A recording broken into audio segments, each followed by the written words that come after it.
പ്രിയപ്പെട്ട ദൈവജനമേ, ദൈവത്തിന്റെ ആത്മാവ് നമ്മളെല്ലാവരെയും കിങ്ഡം ഓഫ് ഗോഡ്, ദൈവരാജ്യ ശുശ്രൂഷയ്ക്ക് വേണ്ടി ഒരുമിച്ച് വിളിച്ചു ചേർത്തിരിക്കുകയാണ്. ഇത് കർത്താവിന് നമ്മളോടുള്ള വലിയ സ്നേഹമാണ്. കാരണം ജീവിതത്തിന്റെ പല പല അവസ്ഥകളിലൂടെ കടന്നു പോകുന്നവരാണ് ഈ ശുശ്രൂഷയിൽ പങ്കെടുക്കുന്ന നമ്മളെല്ലാവരും. ലോകത്തിന്റെ പല ഭാഗങ്ങളിൽ ജീവിതത്തിന്റെ വ്യത്യസ്ത അനുഭവങ്ങളിലൂടെ കടന്നു പോകുന്ന നമ്മളെ ദൈവരാജ്യ ശുശ്രൂഷയിലേക്ക് വിളിച്ചു ചേർത്ത് ആത്മീയ അഭിഷേകത്തിലേക്ക് നയിക്കുകയാണ്. നമുക്കിങ്ങനെ ചെയ്യാം. നമ്മളായിരിക്കുന്ന ഇടങ്ങളിൽ ഒരല്പസമയം നമ്മുടെ ശരീരത്തെയും മനസ്സിനെയും ആത്മാവിനെയും സമർപ്പിച്ച് വലിയ ഒരു പന്തക്കുസ്ത അനുഭവത്തിന് വേണ്ടി നമ്മൾ പ്രാർത്ഥിക്കുകയാണ്. അങ്ങനെ പ്രാർത്ഥിച്ചൊരുങ്ങുന്ന ഇടങ്ങളിലാണ് വചനം അഭിഷേകമായിട്ട് മാറുന്നത്. എൻ്റെ പ്രിയരെ, ഒരുപക്ഷെ നിന്റെ ജീവിതത്തിൽ വലിയ ദുഃഖത്തിലായിരിക്കും, വലിയ സങ്കടകരമായ അനുഭവങ്ങളിലൂടെ കടന്നു പോകുന്നുണ്ടാവും. പക്ഷേ ഈ ശുശ്രൂഷ സമയം കർത്താവ് നിന്നെ തൊട്ട് സുഖപ്പെടുത്താൻ ആഗ്രഹിക്കുകയാണ്. രണ്ട് കരങ്ങൾ സ്വർഗത്തിലേക്ക് നന്നായിട്ട് ഉയർത്തിപ്പിടിച്ചു എൻ്റെ പ്രിയരെ വിശ്വസിക്കണം, പ്രാർത്ഥിക്കണം. ഓ ദൈവമേ, അഗ്നി ചിറകുള്ള ദൈവത്തിന്റെ ശക്തി ഈ സമയം ദൈവ മക്കളിലേക്ക് വെളിപ്പെടട്ടെ. ഒരു പുതിയ അഭിഷേകം ദൈവ മക്കളിലേക്ക് വെളിപ്പെടട്ടെ. എല്ലാവരും ഒന്ന് സ്തുതിച്ചൊന്ന് പ്രാർത്ഥിക്കട്ടെ. ഹല്ലേലൂയാ, ഹല്ലേലൂയാ, ഹല്ലേലൂയാ. ഓ ദൈവത്തിന്റെ ആത്മാവേ, ഈ സമയം അഗ്നി ചിറകുള്ള ദൈവശക്തി ദൈവജനത്തിന്റെ മേൽ വെളിപ്പെടട്ടെ. കൈകൾ അടിച്ച് നമുക്ക് പാടി പ്രാർത്ഥിക്കാം. അഗ്നിച്ചിറകുള്ള ആത്മാവേ, ആശ്വാസദായകനേ, ജീവനദിയായി നിറഞ്ഞു കവിയും ദൈവ ചൈതന്യമേ, ആത്മാവേ. ആമേൻ, ആമേൻ. ചിറകുള്ള ആത്മാവേ, ആശ്വാസദായകനേ, ഓ പരിശുദ്ധാത്മാവേ, ജീവനദിയായി നിറഞ്ഞു കവിയും ദൈവ ചൈതന്യമേ, ആത്മാവേ. കൈകൾ ഉയർത്തി നിറഞ്ഞിടുക, കവിഞ്ഞിടുക, ആമേൻ, ആമേൻ. ഹൃദയത്തിൽ വന്നിടുക. പ്രാർത്ഥിക്കുന്ന ഓരോരുത്തരിലേക്കും നിറഞ്ഞിടുക, ഈ സമയം തന്നെ പരിശുദ്ധാത്മാവ് ഹൃദയത്തിൽ വന്നിടുക, നിറഞ്ഞിടുക. പഠിക്കേ, നിറഞ്ഞിടുക, വന്നു കവിഞ്ഞിടുക, എൻ ഹൃദയത്തിൽ വന്നിടുക. രണ്ട് കരങ്ങളും ഉയർത്തിപ്പിടിച്ച് എല്ലാവരും ആഗ്രഹിച്ചു, പരിശുദ്ധാത്മാവേ എന്റെ മേൽ നിറയട്ടെ, അത്ഭുതകരമായ ശക്തി വെളിപ്പെടട്ടെ, തടസ്സങ്ങൾ മാറട്ടെ, കൃപയ്ക്ക് മേൽ കൃപ നിറയട്ടെ, ഒരു പുതിയ ബന്ധക്കുസ്ത ഞങ്ങൾ സംഭവിക്കപ്പെടട്ടെ. ജീവിതത്തിന്റെ ഭാരങ്ങൾ പരിശുദ്ധാത്മാവ് എടുത്തു മാറ്റട്ടെ. ഈ വചനം ശ്രവിക്കുന്നതിന്, വചനം ഫലദായകമാകുന്നതിന് തടസ്സം നിൽക്കുന്ന എല്ലാ കാര്യങ്ങളെയും കർത്താവേ ഈ നിമിഷം ബന്ധിച്ച് പ്രാർത്ഥിക്കുന്നു. കർത്താവേ, അങ്ങയുടെ അത്ഭുത ശക്തിയാണ് ഞങ്ങൾ വിശ്വസിക്കുന്നു. പിതാവിന്റെയും പുത്രന്റെയും പരിശുദ്ധാത്മാവിന്റെയും നാമത്തിൽ ആരാധന കർത്താവേ, ആരാധന. Price the Lord, price the Lord. Hallelujah, hallelujah, hallelujah, hallelujah. സന്തോഷത്തോടെ കൈകളൊക്കെ കൂപ്പി ഒന്ന് ചിരിച്ചോണ്ട് പറഞ്ഞ് ഈശോ മിശിഹായ്ക്ക് സ്തുതിയായിരിക്കട്ടെ. ഈശോ മിശിഹായ്ക്ക് സ്തുതിയായിരിക്കട്ടെ. നിങ്ങളുടെയൊക്കെ അടുത്ത് പ്രിയപ്പെട്ടവരോ വീട്ടുകാരോ കൂട്ടുകാരോ നാട്ടുകാരോ ഒക്കെ ഉണ്ടെങ്കിൽ അവരെ ഒന്ന് വിളിച്ചിട്ട് അവരുടെ മുഖത്ത് നോക്കി നന്നായിട്ട് പുഞ്ചിരിച്ച് അവരിൽ ഈശോയെ കണ്ടോണ്ട് പറഞ്ഞ് ഈശോ മിശിഹായ്ക്ക് സ്തുതിയായിരിക്കട്ടെ. ഈശോ മിശിഹായ്ക്ക് സ്തുതിയായിരിക്കട്ടെ. Price the Lord, price the Lord. സ്വസ്ഥമായിട്ട് നമുക്ക് ഇരിക്കാം. പ്രിയപ്പെട്ടവരെ, നമ്മൾ വചനം പറഞ്ഞ് പഠിക്കാൻ പോവാ. ഇന്ന് ദൈവത്തിന്റെ ആത്മാവ് നമുക്ക് സമ്മാനിക്കുന്ന ഒരു സുന്ദര വചനം, അത് ഹെബ്രായ ലേഖനം, ബുക്ക് ഓഫ് ഹീബ്രൂസ്, അതിന്റെ 4-ാം അധ്യായം 15-ഉം 16. ഹെബ്രായ ലേഖനം 4-ാം അധ്യായം 15-16. നമ്മൾ ആദ്യം വായിക്കാൻ പോകുന്നത് 15-ാം തിരുവചനമാണ്. ഹെബ്രായ ലേഖനം 4-ാം അധ്യായം 15. നമുക്ക് ഒരുമിച്ച് വായിക്കാം. വചനം ഇങ്ങനെയാണ്: നമ്മുടെ ബലഹീനതകളിൽ നമ്മളോടൊത്ത് സഹതപിക്കാൻ കഴിയാത്ത ഒരു പ്രധാന പുരോഹിതനല്ല നമുക്കുള്ളത്. പിന്നെയോ ഒരിക്കലും പാപം ചെയ്തിട്ടില്ലെങ്കിലും എല്ലാ കാര്യങ്ങളിലും നമ്മെപ്പോലെ തന്നെ പരീക്ഷിക്കപ്പെട്ടവനാണ് അവൻ. ഈ വചനം ഒരിക്കൽ കൂടെ വായിക്കാം. നമ്മുടെ ബലഹീനതകളിൽ നമ്മളോടൊത്ത് സഹതപിക്കാൻ കഴിയാത്ത ഒരു പ്രധാന പുരോഹിതനല്ല നമുക്കുള്ളത്. പിന്നെയോ ഒരിക്കലും പാപം ചെയ്തിട്ടില്ലെങ്കിലും എല്ലാ കാര്യങ്ങളിലും നമ്മെപ്പോലെ തന്നെ പരീക്ഷിക്കപ്പെട്ടവനാണ് അവൻ. Price the Lord. Hallelujah, hallelujah. പ്രിയപ്പെട്ട ദൈവജനമേ, നമ്മുടെ ജീവിതത്തിലെ അനേക ബലഹീനതകളുടെ സംഘർഷ അനുഭവങ്ങളിലാണ് നമ്മളിൽ പലരും. നിങ്ങളൊന്ന് ചിന്തിച്ചു നോക്കിക്കേ, എന്തെങ്കിലും ബലഹീനത നിങ്ങൾക്കുണ്ടോ? ഒന്ന് ആലോചിച്ചാൽ നമുക്ക് മനസ്സിലാവും ബലഹീനതകളെ ഉള്ളൂ, അല്ലേ? എന്തോരം കുറവുകളാണ് നമുക്കുള്ളത്. ഇന്നത്തെ തിരുവചനം എന്താ പഠിപ്പിക്കുന്നത്? നമ്മുടെ ബലഹീനതയിൽ നമ്മളോടൊത്ത് സഹതപിക്കുന്ന ഒരു ദൈവം. നമ്മുടെ കുറവിൽ, നമ്മുടെ ബലഹീനതയിൽ നമ്മളോടൊപ്പം സഹതപിക്കുന്ന ഒരുവൻ, അതാണ് നമ്മുടെ യേശു. അതുകൊണ്ടാണ് വിശുദ്ധ പൗലോസ്ലീഹ റോമാക്കാർക്ക് എഴുതിയ ലേഖനം 5-ാം അധ്യായം 6-ാം തിരുവചനം, saint Paul's letter to Romans chapter 5 verse 6 വചനം പറയുന്നു, നാം ബലഹീനരായിരിക്കെ നിശ്ചയിക്കപ്പെട്ട സമയത്ത് ക്രിസ്തു പാപികൾക്കു വേണ്ടി മരിച്ചു. ഇതും കൂടെ വായിക്കാം, ശ്രദ്ധിച്ചേ.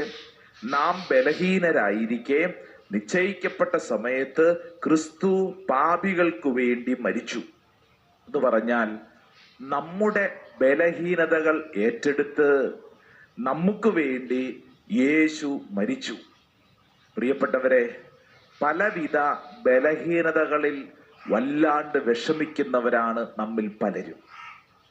ചില പാപങ്ങൾ എത്ര കുമ്പസാരിച്ചിട്ടും വിട്ടുമാറുന്നില്ല എന്ന് ഭാരമില്ലേ? ചില ബലഹീനതകൾ പെട്ട് ഞാൻ ഇങ്ങനെയാണ്, ഞാൻ നശിച്ചുവെന്ന് ചിന്തിക്കുന്നുണ്ടോ? എങ്കിൽ ഇതാ ഈശോ നിനക്ക് നൽകുന്ന വലിയ വാഗ്ദാനം. നീ ബലഹീനതകളിൽ പെട്ട് നശിക്കേണ്ട വ്യക്തിയല്ല. ഇതാ നിന്റെ ജീവിതത്തിൽ സർവശക്തനായ ദൈവം ഇടപെടുന്നു. Price the Lord. Hallelujah, hallelujah. ഈ ബലഹീനതകൾ നമ്മൾ അംഗീകരിക്കുക എന്നുള്ളത് പ്രധാനപ്പെട്ട കാര്യമാണ്. നമുക്കുള്ള കുറവ് നമ്മൾ അംഗീകരിക്കണം. നമ്മുടെയൊക്കെ സ്വഭാവം മിക്കവാറും എന്താണെന്നറിയാവോ? നമ്മുടെ കുറവുകളെ ഒരു അഭിമാനമായി ചിലപ്പോൾ നമുക്ക് കൊണ്ടു നടക്കും, അല്ലേ? നാള് ഒരു ഇടവകയിൽ ധ്യാനിപ്പിക്കാൻ ചെന്നപ്പോൾ ആ ഇടവകയിൽ തന്നെയുള്ള ഒരു വൈദികൻ എന്നോട് പറയാണ്, അച്ഛാ, ഞങ്ങളുടെ ഈ നാട്ടിൽ വിദ്യാഭ്യാസം കുറവുള്ളവർ ഒത്തിരി പേരുണ്ട്, ഒത്തിരിയേറെ കുറവുകൾ, പാപ അവസ്ഥയിലൂടെ പോകുന്നവരുണ്ട്. എന്നാൽ ഞങ്ങളുടെ നാടിന്റെ പ്രത്യേകത, ഈ കുറവ് ഇതൊരു അലങ്കാരമായും അഭിമാനമായും കൊണ്ടു നടക്കുന്നവരാണ് കൂടുതലും പേരും. അച്ഛ ധ്യാനിപ്പിക്കുമ്പോൾ അച്ഛന് ശ്രദ്ധിക്കണം. എന്റെ പ്രിയപ്പെട്ടവരെ, നീ ഒന്ന് ചിന്തിച്ചു നോക്കിയേ, നിന്റെ കുറവ്, നിന്റെ ബലഹീനത നീ ഒരു അലങ്കാരമായും അഭിമാനമായും കൊണ്ടു നടക്കുവാണോ? അങ്ങനെയാണെങ്കിൽ നന്നായി ശ്രദ്ധിക്കണം. കാരണം എന്താ? അതല്ല ദൈവം ആഗ്രഹിക്കുന്നത്. നമ്മുടെ കുറവുകളെ നമ്മൾ അംഗീകരിക്കണം. അത് അംഗീകരിക്കുമ്പോൾ തന്നെ അതിൽ ഒരു ദൈവിക ഇടപെടൽ സംഭവിക്കും. വിശുദ്ധ പൗലോസ്ലീഹ തന്നെ കുറിച്ച് തന്നെ പറയുന്ന വളരെ സുപ്രധാനമായൊരു വചനമുണ്ടല്ലോ, നമുക്ക് പരിചയമുള്ളതാണ്. വിശുദ്ധ പൗലോസ്ലീഹ കൊറിന്തോസാർക്ക് എഴുതിയ പുസ്തകം, 2-ാം പുസ്തകം, അതിന്റെ 11:30, saint Paul's letter to Corinthians second letter chapter 11 verse 30, എനിക്ക് പ്രശംസിക്കണമെന്നുണ്ടെങ്കിൽ എൻ്റെ ബലഹീനതകളെ കുറിച്ചായിരിക്കും ഞാൻ പ്രശംസിക്കുക. കണ്ടോ? പൗലോസ്ലീഹ പറയുക, എൻ്റെ ബലഹീനതകൾ ഞാൻ അംഗീകരിക്കുന്നു. ഈ കുറവുകളിലാണ് എൻ്റെ ദൈവം അനുഗ്രഹിക്കുന്നത്. എൻ്റെ കുറവുകളിൽ കർത്താവ് എനിക്ക് ബലം നൽകി എന്നെ ശക്തിപ്പെടുത്തുകയാണ് എന്ന് പറഞ്ഞു കഴിഞ്ഞാൽ, ഈ ശുശ്രൂഷയിൽ പങ്കെടുക്കുന്ന എൻ്റെ പ്രിയപ്പെട്ടവരെ, ഏതെല്ലാം കുറവുകളുണ്ടെങ്കിലും എന്തെല്ലാം ബലഹീനതകൾ ഉണ്ടെങ്കിലും ഇതാ ദൈവം നിന്നിൽ ഇടപെടാൻ ആഗ്രഹിക്കുകയാണ്. നാളുകൾക്ക് മുമ്പ് ഒരു സെമിനാരിയിൽ ചെന്ന് ധ്യാനിപ്പിക്കുമ്പോൾ ഒരു ബ്രദർ വൈദിക പട്ടത്തോടെ അടുത്തിരിക്കുക, വലിയ ആഗ്രഹത്തോടുകൂടെ സെമിനാരിയിൽ വന്ന ബ്രദറാണ്. ഈ ഷമ്മാച്ചൻ പറയാണ്, അച്ഛാ, എനിക്കൊരു നല്ല വൈദികനാകാൻ പറ്റുമോ എന്ന് എനിക്ക് സംശയമാണ്. ഞാൻ ചോദിച്ചു, എന്നാ പറ്റി? അച്ഛാ, എനിക്ക് അമിതമായ ദേഷ്യ സ്വഭാവമാണ്. എന്നെ കേൾക്കുന്ന പ്രിയപ്പെട്ടവരെ, നമ്മുടെയൊക്കെ സ്വഭാവ രീതികളൊന്ന് ചിന്തിച്ചേ. പലതരം കുറവുകൾ നമുക്കില്ലേ? ഈ കുറവുകൾ ഉണ്ടെന്നോർത്തോണ്ട് നിന്നെ ദൈവം ഉപേക്ഷിച്ചിട്ടില്ലെന്ന്. ഈ കുറവുകളോടുകൂടെ തന്നെയാണ് ദൈവം നിന്നെ ഈ ശുശ്രൂഷയിലേക്ക് വിളിച്ചിരിക്കുന്നത്. ആ ചെമ്മാച്ചൻ തന്റെ ജീവിതത്തിൽ ദൈവികമായ ശക്തി തിരിച്ചറിയാൻ തുടങ്ങുന്നതോടുകൂടി സ്വഭാവത്തിൽ വലിയ മാറ്റം വന്നു. പ്രിയപ്പെട്ടവരെ, എന്നെ കേൾക്കുന്ന ഓരോരുത്തരും തിരിച്ചറിയണം, നിന്റെ ജീവിതത്തിലെ ഏതെല്ലാം കുറവുകളുണ്ടോ ആ കുറവിൽ സർവശക്തനായ ദൈവം ഇടപെടാൻ ആഗ്രഹിക്കുകയാണ്. നീ കുറവിനെ ഓർത്തുകൊണ്ട് ഭാരപ്പെട്ടുകൊണ്ടിരിക്കാനല്ല, മറിച്ച് ഈ കുറവിനെ അനുഗ്രഹമാക്കു മാറ്റുന്ന ദൈവത്തിൽ ആശ്രയിക്കണം. വലതുകര ഉള്ളവര് വലതുകര ഉയർത്തി പറഞ്ഞ ഹല്ലേലൂയാ, ഹല്ലേലൂയാ, ഹല്ലേലൂയാ. അപ്പൊ അതുകൊണ്ട് അടുത്ത വചനം ഒന്ന് വായിച്ചേ. വിശുദ്ധ പൗലോസ് ഹെബ്രായ ലേഖനം 4 അധ്യായം 16 തിരുവചനം. Book of Hebrews chapter 4 verse 16 വചനം പറയുന്നു, ആയതിനാൽ വേണ്ട സമയത്ത് കരുണയും കൃപാവരവും ലഭിക്കുന്നതിനായി നമുക്ക് പ്രത്യാശയോടെ കൃപാവരത്തിന്റെ സിംഹാസനത്തെ സമീപിക്കാം. ആയതിനാൽ വേണ്ട സമയത്ത്, ശ്രദ്ധിക്കണം, വേണ്ട സമയത്ത് കരുണയും കൃപാവരവും ലഭിക്കുന്നതിനായി നമുക്ക് പ്രത്യാശയോടെ കൃപാവരത്തിന്റെ സിംഹാസനത്തെ സമീപിക്കാം. വേണ്ട സമയത്ത് എന്ന് പറഞ്ഞാൽ എന്താ അർത്ഥം? നമ്മുടെ ബലഹീനത വെളിപ്പെടുന്ന സമയം, അതാണ് വേണ്ട സമയം. ആ സമയത്ത് ദൈവത്തിന്റെ കരുണ അതിൽ പ്രകടമാവണം. അപ്പൊ നമ്മുടെ ബലഹീനതയെ ദൈവം അനുഗ്രഹമാക്കി ഉയർത്തും. Praise the Lord, hallelujah, hallelujah. ജോബിന്റെ പുസ്തകം 26 അധ്യായം 2 തിരുവചനം. Book of Job chapter 26 verse 2. ബലഹീനമായ കരങ്ങളെ നീ എപ്രകാരം രക്ഷിച്ചു. കണ്ടോ, ബലഹീനമായ കരങ്ങളെ. നിങ്ങളൊന്ന് ചിന്തിച്ചു നോക്കിക്കേ. നിങ്ങളുടെ വീട്ടിലും ചുറ്റുവട്ടത്തൊക്കെ ഇതുപോലെയുള്ളവരുണ്ടാവും. ചിലർക്ക് കഴിവില്ല, അല്ലേ? ചിലപ്പോ വീട്ടിലൊക്കെ പറയത്തില്ല, നിന്നെ എന്തിനു കൊള്ളാം, ചുക്കിനും ചുണ്ണാമ്പിന് പോലും കൊള്ളത്തില്ല, അല്ലേ? നിന്നെ 10 പൈസയ്ക്ക് ഗുണമില്ല, നിനക്ക് നീ എന്തിനാണ് ഈ ഭൂമി ജീവിച്ചിരിക്കുന്നത്, നീ ഒരു ഭാരമാണെന്നൊക്കെ പറഞ്ഞിട്ടുണ്ടാവും. എന്നാൽ മനുഷ്യർ തള്ളിക്കളയും, നിന്റെ കുറവുകളെ കണ്ട് മനുഷ്യർ തള്ളിക്കളയും. എന്നാൽ ദൈവം ഒരിക്കലും തള്ളിക്കളയുന്നില്ല. നിന്റെ